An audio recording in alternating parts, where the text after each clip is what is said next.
Hello' everyone, কি খবৰ আপোনালোকৰ? মোৰ চেনেলৰ অন্য এটা মিনি ব্লগলৈ আপোনালোকক স্বাগতম জনাইছোঁ। আৰু আজি গৈ আছোঁ মই এঠাইলৈ, আপোনালোকক দেখাই আছোঁ বলক কিয় গৈ আছোঁ আৰু কি কাৰণত গৈ আছোঁ। এয়া আছে ৰাজা আৰু মা আৰু এয়া ভাস্কৰ। আমি গৈ আছোঁ এঠাইলৈ আৰু আপোনালোকক দেখাই আছোঁ আমি কি কাৰণত গৈ আছোঁ আজি। একদম মই ৰেডি হৈ গ'লোঁ, বলক। এই যে সোণালী নহয় একচুৱেলি, ধুনীয়া সেউজীয়া পথাৰ আৰু মুকলি আকাশ দেখিবলৈ ইমান ধুনীয়া নহয়নে? আৰু এয়া আমাৰ ৰাস্তা ইমান সুন্দৰ, মানে এইফালেদি গ'লে মই মানে ভিডিঅ' এটা নকৰাকৈ মানে নাথাকোৱে। আৰু কি ক'ম আৰু, ব্যস্ত জীৱনত এনেদৰেই চলি থাকে। আমি এঠাইৰ পৰা আন ঠাইলৈ সদায়ে গমন কৰি থাকোঁ বাৰু, দিনবোৰ বাগৰি যায় আৰু আমাৰ ব্যস্ততাপূৰ্ণ জীৱনত কামবোৰো বাঢ়ি গৈ থাকে। এনেদৰেই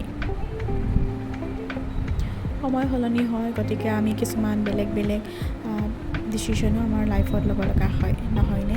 আৰু আজি সেয়েহে মই ঘৰৰ পৰা আহি আছোঁ অন্য এটা জেগালৈ ছেটেল হ'বলৈ। আহি পাই গ'লোঁ মই মিৰ্জা।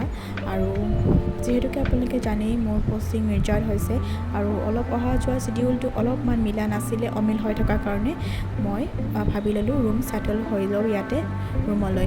আৰু এয়া আহিয়ে বিচনা চোৱাত ৰেডি, মোৰ লগৰজনী আহিয়ে পাইছিলে, তাইখন চিলেক্ট কৰিলে। আৰু মোৰ যে এই দুখনৰ মাজত বহুত মানে কনফিউজ হৈছিলোঁ, ব্লু লওঁ নে ৰেড লওঁ। আৰু মাৰ মানে ৰেডখন বেছি পচন্দ হ'ল, তো মই আৰু মাৰ পচন্দ মতে লৈ ল'লোঁ। আৰু এয়া মিৰৰ চেলফি এখনো মানে তুলি ল'লোঁ আৰু নিজকে।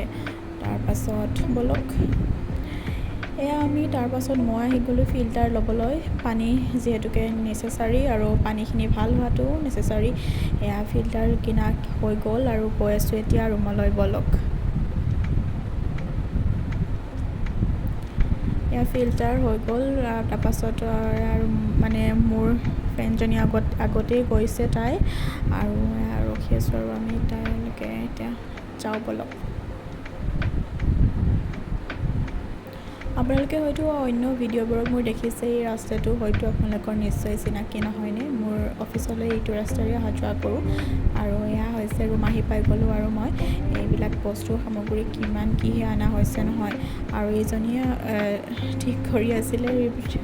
আৰু এয়া মোৰ এক্সচেঞ্জ দেখক, মই মানে যোনখন চিলেক্ট কৰি আনিছিলোঁ তেওঁলোকে আনিলে মোৰ পচন্দৰখন, আৰু মাৰখন আনি পেলাই মোৰ পচন্দৰখন তেওঁলোকে লৈ আহিছিলে। আকৌ তেওঁলোকক পঠালোঁ, মোৰ মানে মাৰ যিযোৰকে ৰেড কালাৰখন পচন্দ হৈছিলে আৰু সেইখন আনিবৰ কাৰণে আকৌ পঠালোঁ। আকৌ তেওঁলোকে তাৰমানে ৰেড কালাৰ বিচনাখন লৈ আহিলে। আৰু তাৰপাছত এয়া চাহৰ ব্যৱস্থা, চাহ পানী মাহঁতে খাই ল'লে বিদায়। আৰু আজিলৈ আহিছোঁ, bye, see you in my next mini blog.